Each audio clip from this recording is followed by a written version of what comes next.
John chapter 15. The vine and the branches. I am the true vine, and my Father is the vine grower. He takes away every branch in me that does not bear fruit, and every one that does, he prunes, so that it bears more fruit. You are already pruned because of the word that I spoke to you. Remain in me, as I remain in you. Just as a branch cannot bear fruit on its own unless it remains on the vine, so neither can you unless you remain in me.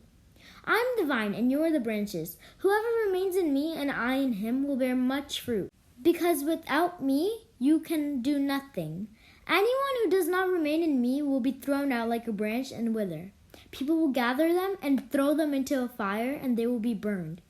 If you remain in me and my words remain in you, ask for whatever you want, and it will be done for you. By this my Father glorified, that you bear much fruit and become my disciples.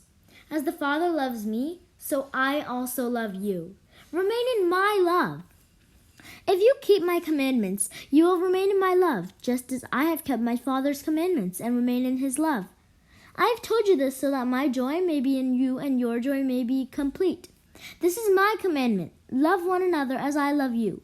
No one has greater love than this, to lay down one's life for one's friends. You are my friends if you do what I command you.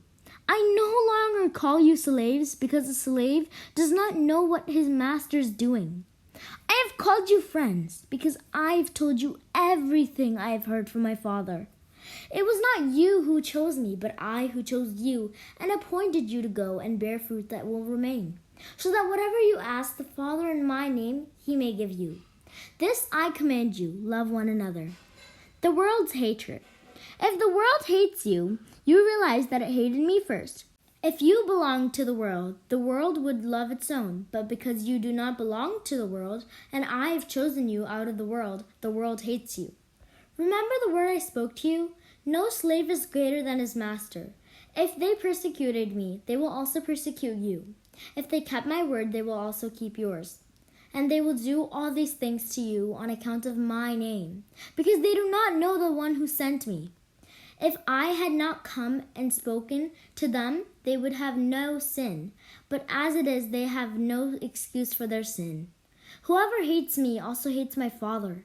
If I had not done works among them that no one else ever did, they would not have sinned. But as it is, they have seen and hated both me and my Father. But in order that the word written in their law might be fulfilled, they hated me without cause. When the Advocate comes, whom I will send you from the Father, the Spirit of truth that proceeds from the Father, he will testify to me. And you also testify, because you have been with me from the beginning.